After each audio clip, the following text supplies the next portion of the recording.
Bonjour, bien aujourd'hui la parution de cette très intéressante biographie consacrée à Jesse Owens par M. Alain Foy va nous donner donc l'occasion de parler des JO de Berlin de 1936, prestation au cours de laquelle Jesse Owens réalisera plusieurs exploits qui rapporteront des médailles d'or aux USA, pour donc évoquer le tournage et l'élaboration d'un film qui est devenu mythique et culte, c'est-à-dire Olympia, les dieux du stade en français, réalisé par Leni Riefenstahl au cours de ces Jeux Olympiques.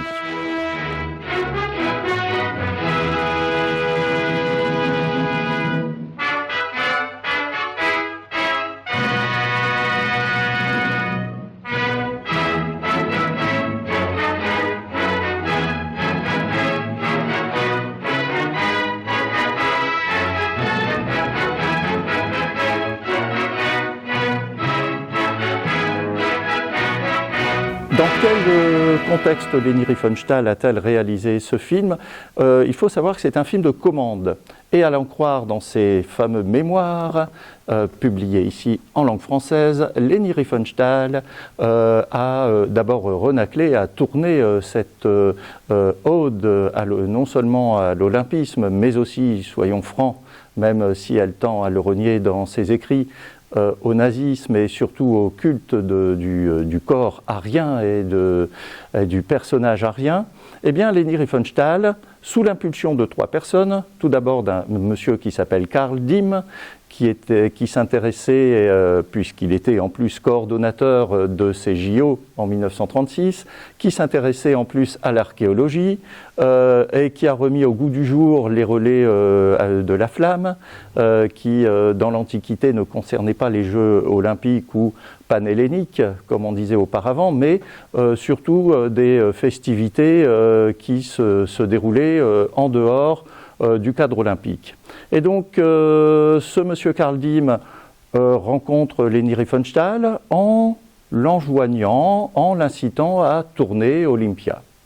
Leni Riefenstahl refuse. Une deuxième personne intervient pour inciter Leni Riefenstahl, qui avait déjà réalisé un film qu'adorait le staff d'Adolf Hitler et donc le ministre de la propagande, Joseph Goebbels, qui était le triomphe de la volonté en 1935, eh bien Goebbels insiste pour produire même avec une société écran, la Olympia Film GmbH, ça veut dire les films Olympia SA, société anonyme, ou société à responsabilité limitée plus précisément. Une troisième personne va enfin convaincre, persuader même, dirais-je, Leni Riefenstahl de tourner ce film, ce documentaire et en même temps fiction, nous aurons l'occasion d'en reparler. Il s'agit évidemment d'Adolf Hitler.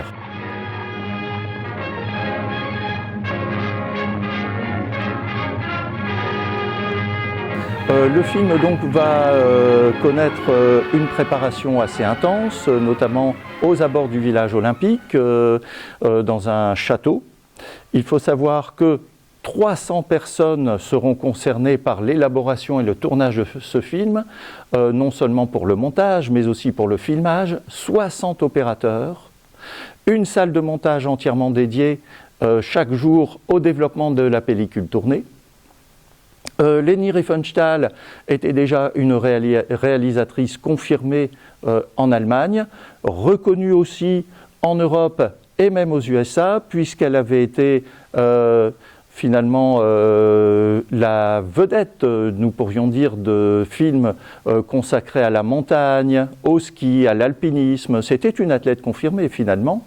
Eh bien, elle avait tourné une série de films sous la direction d'un monsieur qui s'appelait Arnold Fanck, et notamment des films consacrés à l'alpinisme, à l'ascension de montagne, et aussi L'enfer du Fitzpalu, notamment, très très beau film, qui est exalté le corps, l'alpinisme, l'exploit sportif.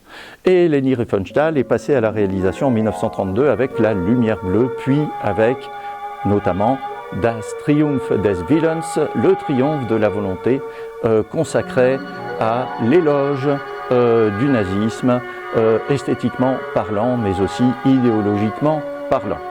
Et donc, elle était donc toute désignée, même si elle a un peu renaclé d'après ses mémoires, donc à l'en croire dans cet écrit, elle était donc toute désignée à tourner Olympia.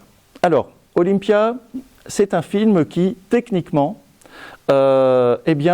regroupe plusieurs façons de filmer les exploits sportifs ou les représentations sportives. Je m'explique. Pour ce faire, elle a filmé les exploits de ces Jeux olympiques en employant déjà des téléobjectifs, en employant le ralenti, en faisant creuser quelques tranchées afin de pouvoir filmer au ras du sol, voire en contre-plongée, les athlètes afin de sublimer leur exploit, d'accord ? Et elle a aussi élaboré une technique de vue aérienne avec un dirigeable.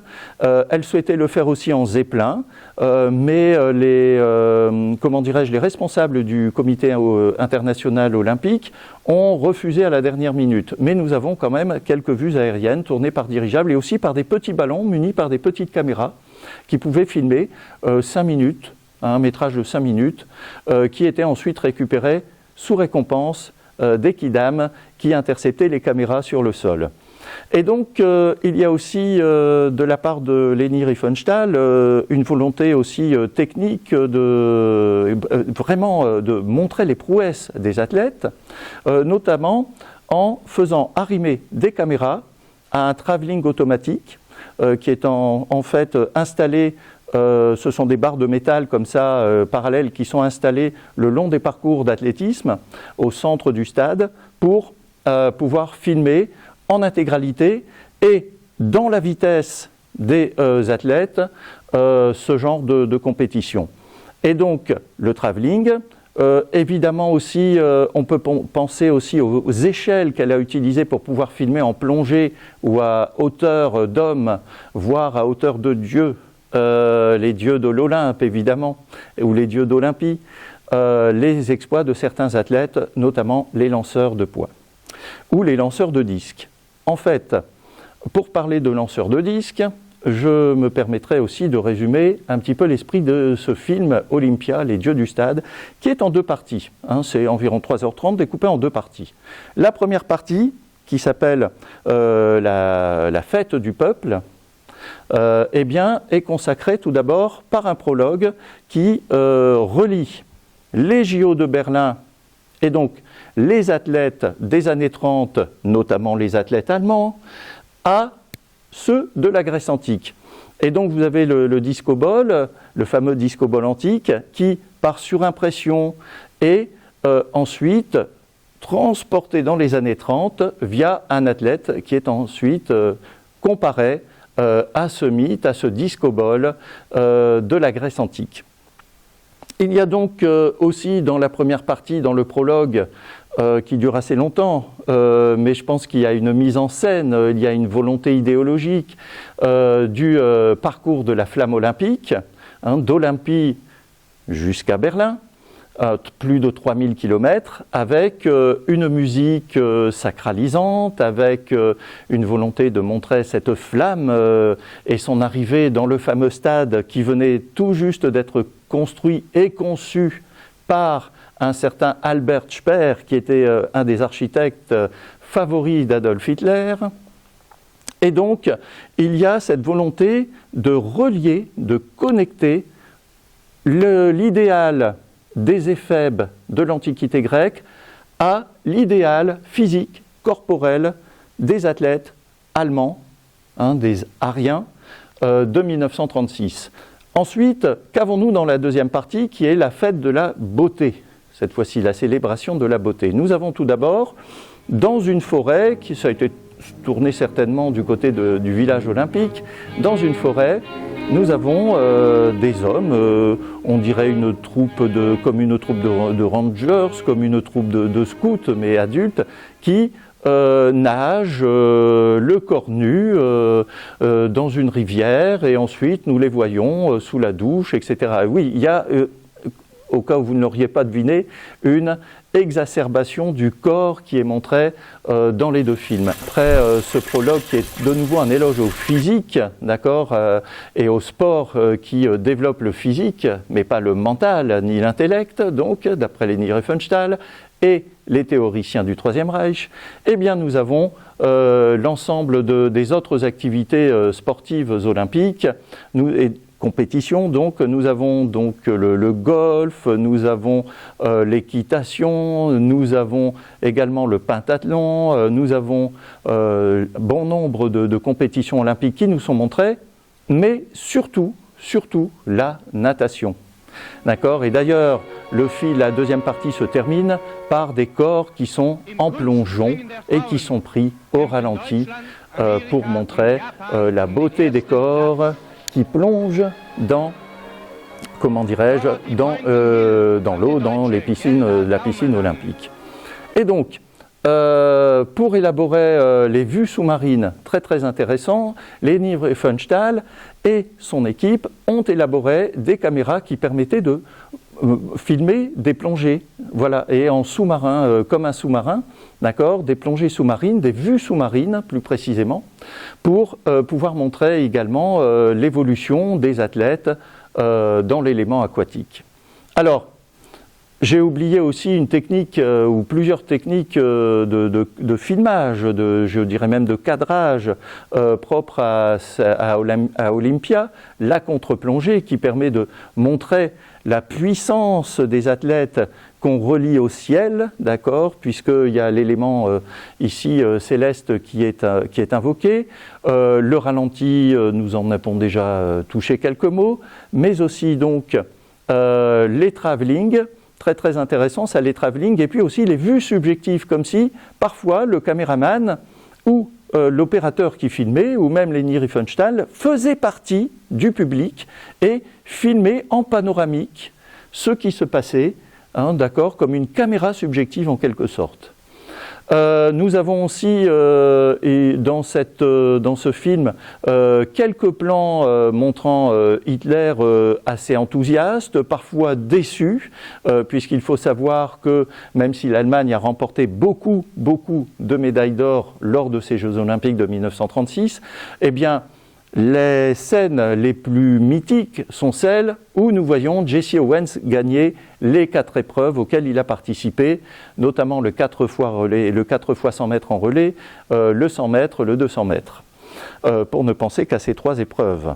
Et donc, évidemment, le fait de voir des athlètes de couleur gagner n'a pas été du goût des officiels, notamment évidemment d'Adolf Hitler, qui parfois a quitté la tribune pour ne pas avoir à serrer la main lors des remises de médailles des vainqueurs de ces compétitions. L'une des particularités de ce film, c'est que finalement Adolf Hitler n'est pas souvent montré dans Olympia. Et donc, c'est l'une des énigmes de ce film, et d'ailleurs ce sera l'un des arguments de Leni Riefenstahl, toujours dans ses mémoires et toujours dans ses propos ultérieurs, de prouver que finalement elle n'avait pas tourné un film qui faisait l'ode ou l'éloge du nazisme et de la race aryenne. Bon, à mettre sous caution peut-être, et même sûrement. Et pourtant Hitler avait vu ces JO comme une façon de communiquer un idéal de fraternité, un idéal sportif, un idéal, pourquoi pas pacifique, à l'en croire, à travers la retransmission de ces JO au cinéma, et à travers aussi l'accueil de ces athlètes à Berlin en 1936, alors qu'un an auparavant, en 1935, les lois de Nuremberg, lois privant certaines parties de la population allemande, notamment la population juive, de beaucoup de droits et de libertés en Allemagne.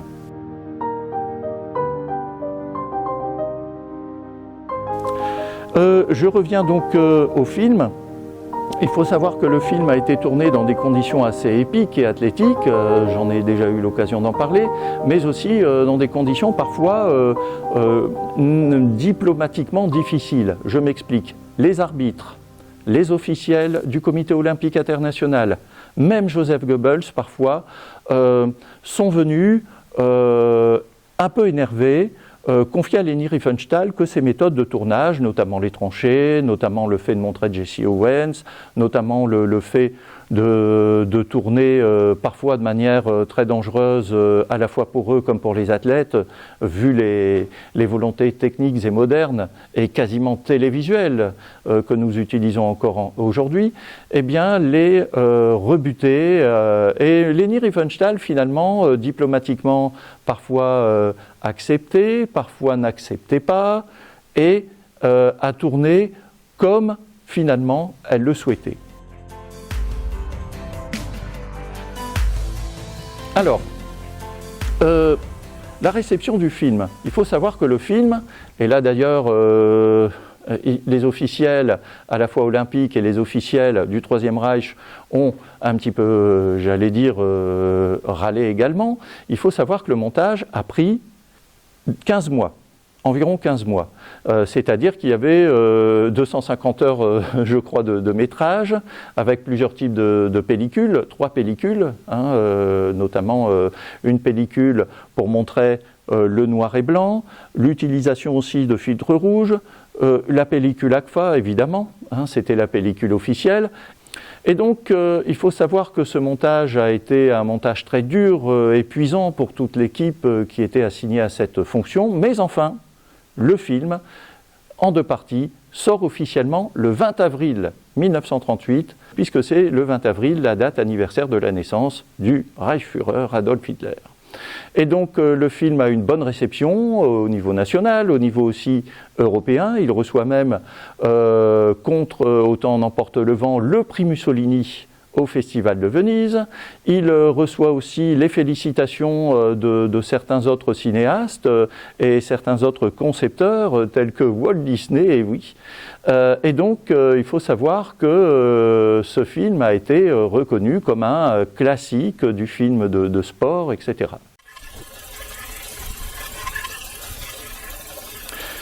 Alors ensuite, comment interpréter le film ? Alors, si on voit le film comme une ode au nazisme, comme une ode à l'idéal arien, nous avons raison. Il y a quand même cet effet de montrer le drapeau, les corps, cette association, comme je disais au préalable, entre l'éphèbe grec et l'éphèbe arien, pourrions-nous dire, est avérée. Ensuite, nous pouvons aussi voir le film comme une ode au corps sportif, et Leni Riefenstahl était dans cette idéologie-là également, comme un idéal de vie, comme un idéal, j'allais dire quasiment une abstraction. Le corps est vu comme une abstraction. C'est un éloge, ce film, pour le sport, c'est un éloge pour le corps sportif et non pas pour le corps intellectuel en quelque sorte. On peut y voir également un documentaire à valeur historique, d'accord, avec plusieurs scènes cultes et scènes clés, notamment le prologue Antiquité, âge moderne, Jesse Owens, les séquences avec Jesse Owens, les séquences de natation, par exemple, qui sont autant de scènes qui ont maintenant une valeur historique et, j'allais dire, aussi documentaire. Et il faut savoir aussi que c'est assez particulier, puisque Olympia a été ensuite retravaillé avant le montage par Leni Riefenstahl, puisqu'il y avait eu des problèmes au niveau sonore. Les pellicules n'étaient pas encore adaptées à un son très spatial et aérien, et donc il y avait beaucoup de bruit de fond au moment où les exploits étaient tournés, où les compétitions étaient tournées. Donc il y a eu un travail sur le son, et notamment par rapport au choix des musiques. Qui sont parfois très wagnériennes, confions-le tout de suite. Il y a un choix par exemple aussi de retourner avec les athlètes leur façon de lancer le javelot, de lancer le disco-ball, de plonger, voilà, ou même des entraînements, et même de tourner parfois par transparence des commentateurs, enfin faux commentateurs, qui, avec des petites jumelles, faisaient semblant de commenter ce qui se passait dans le stade avec leur bloc-notes. Et puis parfois avec du faux public et des faux commentateurs. Donc il y a cet aspect-là aussi, il y a cet aspect fiction derrière le documentaire. Alors, c'est un film aussi qui permet de se poser la question, l'esthétique et l'éthique. D'accord ? Parfois un film réussit esthétiquement et moralement, idéologiquement, discutable. C'est le cas ici. Je pense que le film peut et doit être revu avec cette caution-là. Le film peut et doit être revu en tenant compte des conditions et du contexte politique, idéologique dans lequel il a été tourné. Quoi qu'il en soit, le film maintenant, depuis 20 ans, depuis 2003, est la propriété du comité olympique et donc il existe en DVD, en Blu-ray me semble-t-il, dans une version telle que le voulait Leni Riefenstahl. Après sa dénazification, Leni Riefenstahl a tenté de tourner d'autres films, mais à chaque fois qu'elle a tenté de tourner d'autres films, bon, le passé l'a rattrapée. Elle a quand même tourné des films que l'on connaît moins, mais des documentaires de plongée sous-marine, et oui, et ça, il y a un lien avec Olympia, et aussi même plusieurs documentaires de mémoire, enfin une série de documentaires qui se passent au Soudan, avec une peuplade du Soudan. Et là, on ne peut que penser, avec ses rapports avec l'Afrique et l'éloge de cette population soudanaise, au fait que les exploits de Jesse Owens avaient été laissés au montage sans aucune coupure pour le film de Leni Riefenstahl. Et donc, comment juger cette cinéaste, actrice, documentariste, qui fut également accréditée comme photographe au JO de Munich en 1972, c'est dire. Parfois le passé voilà, et le destin nous rattrape. Alors Leni Riefenstahl esthétiquement a réalisé, j'allais dire, des films qui font partie de l'histoire, mais comme je disais voici quelques minutes, à mettre avec un regard, une distance critique, historique et idéologique.